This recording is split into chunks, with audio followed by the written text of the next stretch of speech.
Hi, Mark. Hello po. Ayan, hi, love.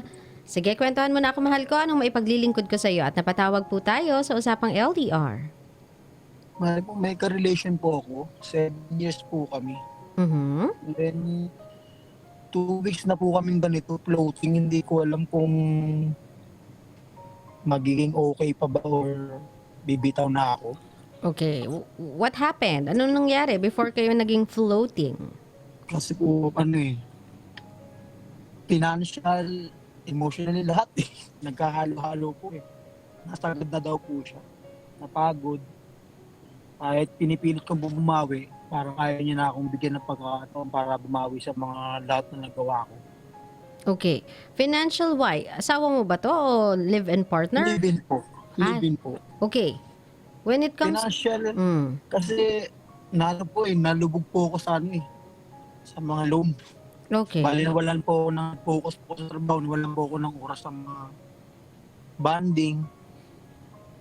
Naging taong bahay na lang kami halos, bihira na lang kami lumabas. Bali yung pera ko, nakaubos na lang sa kabayad ng na wala kami naiipon. Survival na lang ang nangyayari po. Okay. And then... Yun, parang sinabi niya na pagod na siya, na minahal niya ako ng 7 taon, hindi ko rin nakita, pati sa gawain bahay, lahat. Parang gusto niya na raw muna pagbigay niya sarili niya dahil nung naging kami daw, pati sarili niya, kinalimutan niya na. Hindi ko po alam kung hold on pa ba ako, bibitaw na ako eh.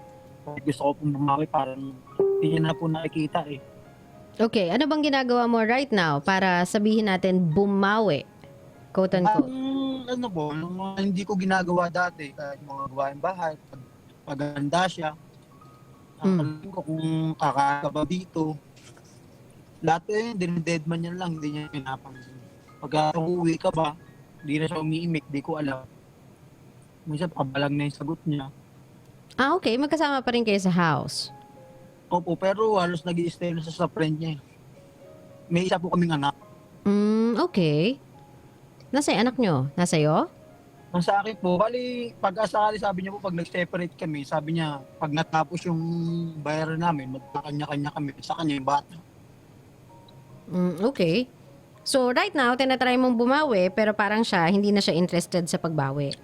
Parang ganun nga po. Oh, when it comes to yourself, ano bang nabago mo ngayon sa sarili mo bukod sa paggawa ng gawaing bahay? Are you trying now to land a job? May trabaho po ako. May trabaho ka na. Dati pa po, may trabaho naman po ako, di naman po ako nawalan. Mm. Kaso nga lang po, dahil sa ang dami ng loan, bali po doon lang nauubos yung halos kita ko. Okay. If it's not too much to ask, what could have been the reason kung bakit ka naglo-loan ng malaki? I mean, Credit for card what? po. Credit card. Nabug ako sa credit card, 7 credit card. Oh, okay. So you kept on buying things. Stuff para saan ba yan? Stuff para sa pamilya ba? O stuff para sa luho? Halo-halo po, hindi ko na rin malaman kung paano umabot sa ganung kalaki. Okay. So na-mismanage mo talaga yung paggamit ng card na yan. Opo. Okay. So right now, parang si ate girl ay nawala na lang din ng pag-asa dahil for 7 years, naging ganyan yung sitwasyon ninyo, or for 7 years, parang walang nagbago sa'yo. Ngayon lang nagkaroon ng meron? Bali po, hindi naman po totally 7 years. Bali, 3 years pa lang po kung ganito sa credit card. 4 years po kaming walang hawak eh. Okay. Sabi niya dati, i-give up ko na yung credit card. Pabayaan ko na. Kaso po, name ko lang yung pwede naming asahan pagdating sa mga loan eh. Hindi kasi siya pwede sa mga loan. Pag mga malaking gastusin, mahirap po kasi maglabas ng isang biglaang malaki. Okay. So, dahil sa budgeting, ikaw yung namahala at di ka nakinig nga sa kanya, medyo some kind na nalubog ka sa utang ngayon. Hindi ko pa rin po siya pinapahawak ng sweldo ko. Siguro po kaya ganun.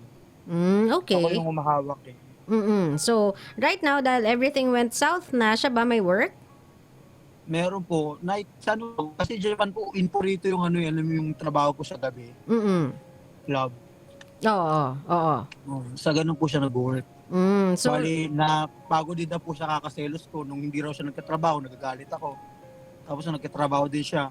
Nung nagkatrabaho na siya, hindi naman daw po ako nawalan ng kakahinaga. Hindi niya Mm. nga alam kung saan siya lulugar. Yeah. So, right now, ang gusto mong tanungin sa akin ay kung lalaban ka pa ba or bibitawan mo na. Ano ba to? Oh, Cool off ba kayo o nakipag-break na siya? tapos na, sinasabi niya tapos na. So wala na Kahit talagang pag-asa. feeling ko, hindi ko po alam kung di niya lang ako sinasabihan ng dapat kong gawin, ipakita ko na lang. Gumagawa lang po ako ng kahit hindi niya naman po sinasabi. Nag-e-effort na lang ako ng kahit wala naman po patutunguhan. Mm-mm. Sinusubukan ko lang na sinusubukan. Mm-mm. Iwan ko po kung hanggang kailan ko kakayanin ganito eh. Well, Mark, listen to me. Makinig ka lang sa akin, mahal ko, no? What you are doing right now is the right thing na gagawin mo. Kumbaga, there's no other way eh. Kung mawawala at mawawala din naman to, kung matatapos at matatapos din naman to, at least natapos nung lumalabang ka. At least natapos to ng kahit papaano nagkaroon ka ng point of realization, trinay mong i-keep intact yung family mo, trinay mong baguhin yung sarili mo. Kasi if ever matapos to, Mark, ikaw din naman yung kahit papaano mag-gain out of this one eh. Aside from the lessons that you've learned, kahit papaano, it actually changed you for the better, 'di ba? You became a better person. Mas naging sensitive ka ngayon, mas naging masikap ka, and I hope mas naging masinop ka sa pera. Kumbaga, kung ano man tong negative na nangyayari sa iyo ngayon, may maganda naman talaga tong balik sa personality mo para magkaroon ka ng growth. Yun nga lang, this is the thing, Mark, na not because you're changing, not because you have changed, ibig sabihin nun, makikita niya na yon and babalik na sa'yo eventually. Kasi it was a long year or it's a couple of years na ganun ka eh. Na you weren't listening, na hindi ka nag-iintindi, na naging masyado kang kampante dahil partner mo na siya at may anak na kayo, naging seloso ka. Kumbaga, a couple of years na naging toxic ka for her. So parang andun na yung trauma sa kanya na, simula lang to. Simula lang to magiging ganito. After a few sessions, ganyan na naman siya. We've talked about this before. Wala namang nagbago. Siguro ngayon lang nag-sink in sa kanya kasi right now, medyo matapang-tapang na ako to actually do what I wanted to do. And that is to move out. And that is to gather all the courage I have in the body para iwan na siya ng diretsyo kasi wala na akong makikitang future sa kanya eh. Wala na akong makitang kinabukasan sa kanya eh. Nagiging toxic na lang yung relationship namin eh. Kumbaga, yung point of realization na yun kasi sa kanya, it dawned upon her already. Kumbaga, na-realize niya na everything. Nagising na baga yung diwa niya na I cannot. Kung gusto kong may magbago, I have to do it myself. So, right now kasi andun siya sa stage na yon.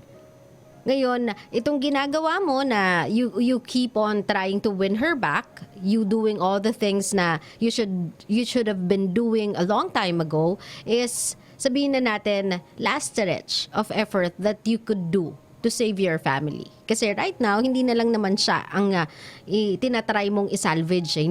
Hindi na lang naman yung relationship nyo ang tinatry mong isalvage. Isinesave mo na din dito yung relationship ng pamilya mo, yung buong pamilya mo. Kasi hindi lang kayo apektado dyan eh, apektado na din yung bata dyan eh. So, Mark, I hope, wag na sa'yo manggaling yung pagbitaw. Kumbaga, as long as you can, as long as kaya mo pa, just do whatever it is you are doing right now. Kahit ba sabihin na natin wala naman po nang gagawa eh. Kasi hindi naman po niya pinapansin yung lahat ng efforts ko eh. Kumbaga, ilagay mo na lang sa utak mo na at least, kahit sa dulo, alam kong lumaban ako. Yun nga lang, baka nga talaga huli na.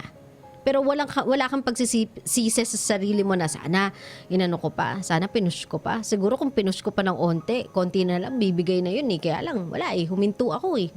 Yun nga po eh. Mm. Noong last time po na inaya ko siya, kasi nasa isip ko kasi po third party.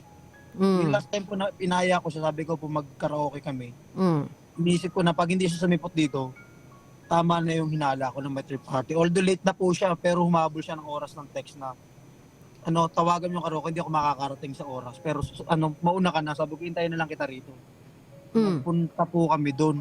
And then ganun nga po, di nag-usap po kami. Sabi niya, kala ko ba magkakaraoke tayo? Ba't nauwi na naman sa usapang ganyan? O diba? Sabi niya, nagtaas na naman po ako ng boses. Sabi niya sa akin, wala ka talagang tiyaga, ganyan ka na talaga. Kaya po hindi ako bumibitaw, parang iniisip ko na sinusubukan niya lang ako. Oo, Wala kaya ka lang kasi talagang nagsasnap sabi ka eh. Nagsasnap ka, Mark eh. That's something you have to change in you. Ang hilig mong maghinala, ang hilig mong magbintang, ang hilig mong mag-assume. Kahit sinong partner na binibigyan ka ng chance at tas ganyan yung gagawin mo, hindi ka talaga kakakitaan ng sincerity at all. Kasi parang ang gusto mong mangyari kapag nag-effort ka, may result agad. Eh, hindi yun ganun, mahal eh. Kasi it's been years na naging toxic ka para sa partner mo. Ano lang naman siguro yung few weeks, few months, na yung pagbabago na yun ay i-embody mo talaga, i-instill mo sa lifestyle mo. Hindi yung nagbabago ka para lang mabawi siya. Magbago ka talaga para sa sarili mo na din. This is for the better, Mark. This is for you as well. Hindi ka naman niya pinagtatumbling eh. Hindi ka naman niya pinagpo-produce ng condo unit. Hindi ka naman niya pinagbibili ng kung ano-ano para maging bati kayong dalawa eh. Ang gusto lang niya makakitaan ka ng konting sinseridad. Makakitaan ka ng konting initiative. Makakitaan ka ng konting pagsaseryoso siguro sa buhay to the point na dapat naiintindihan mo na pamilyado ka ng tao and there are certain things you can never do. There are certain things na you have to give up. And one of which ay yung mentality na ganyan. Na every time na wala siya sa tabi mo, iisipin mo agad, meron siyang lalaki. Kasi kahit sinong babae, mahal ko, ganyan ang pag-isipan mo, wala talaga. Give up lang din. Sabihin lang sa iyo na, wag na lang. Ito na naman tayo. Akala ko naman, inaayos na natin. Di pala. Yung mga pagtanggap po ba ng gift, may good sign po ba yung mga ganun? Love, hindi mo mabibili yung pagmamahal niya. You need sincerity, love. Huwag kang mag-take ng puntos na, oy, may 1 point na ako, oy, tinanggap niya to 2 points, oy, dumating siya dito 3 points, so meron na lang ako ilang points para mabawi siya. Hindi naman to point system, love eh. Nakikita niya yung effort na, appreciate niya yung ginagawa mo. Yun yung ginagawa ng wife mo, like every wife and any lover would do. Pero that doesn't guarantee na pwede ka na mag-demand na bumalik na siya sa'yo. Kasi sabi ko nga sa'yo gusto naming or gusto ng partner mo na makita na yung pagbabago mo hindi panandalian lang. Hindi, alam mo yon, magawa lang. Hindi yung tipong masabi-sabi lang na bumawi ka. Pero kapag kausap ka na ng malalim, kapag nagkakaroon na kayo ng medyo close ulit na session, lumalabas yung dating ikaw, Mark. Mapagbintang, mapagbilang, nag-give up easily, walang ka-effort, wala kang tiyaga. Kaya hindi nagkikita ng wife mo na sincere ka sa ginagawa mo at made up pa rin yung utak niyang makipaghiwalay sa'yo kasi ganyan lagi yung ginagawa mo. Gumagawa ka ng isang magandang bagay, bumabawi ka ng kasalanan ng 3 beses. So, paano ka babangon? Parang loan lang yan, love. Kumuha ka ng isang unit ngayon kasi sabi 12 months to pay. Kaya lang, sa loob ng 12 months na yun, hindi ka nakapagbayad. So, nag-loan ka na naman sa kabilang card para matapalan yung kabilang card. Utang pa din. So, hindi ka na natapos ng kakabayad. Ganon din yan. Ganon din sa kasalanan at sa paggawa ng maganda sa partner mo. Gagawa ka ng isang maganda, babawi ka ng 3 kasalanan, baon ka talaga, love.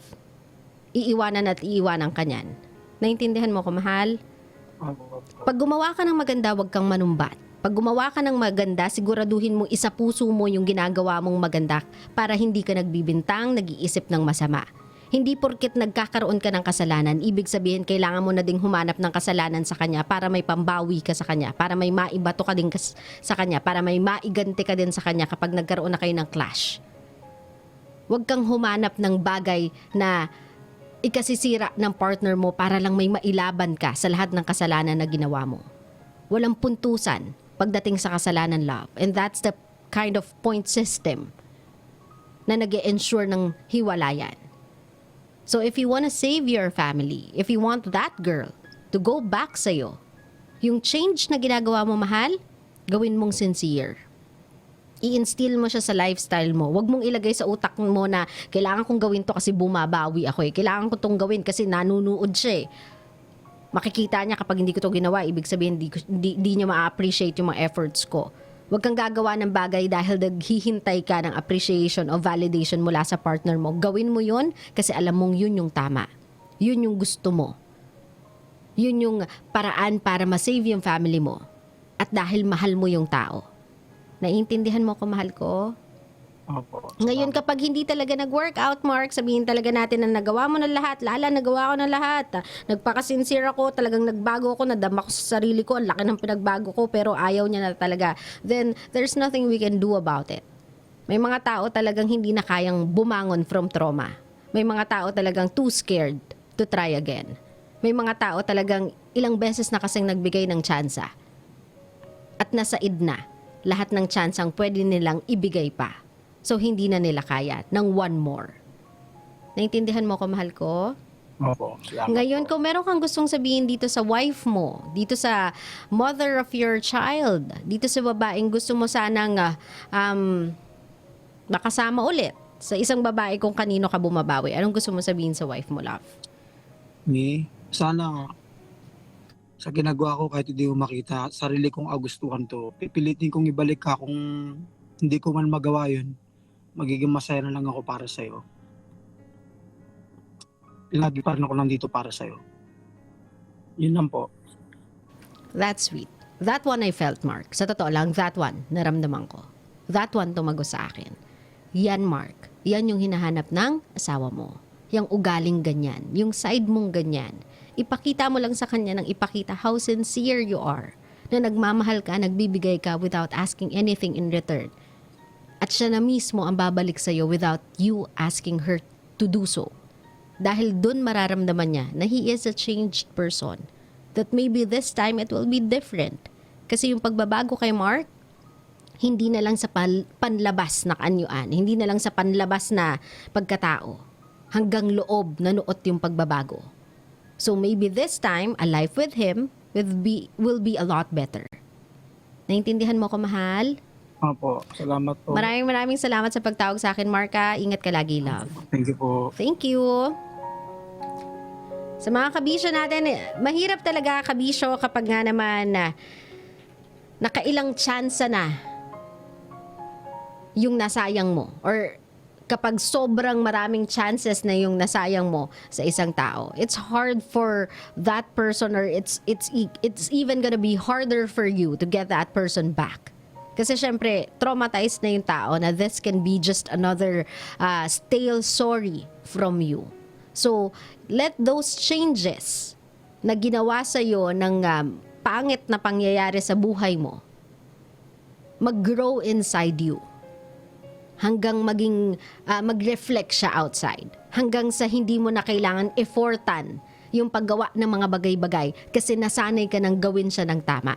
Nasanay ka nang gawin siya ng maayos. Nasanay ka na sa pagbabagong yon dahil alam mo na yun yung kailangang pagbabago na mangyari sa'yo dati pa.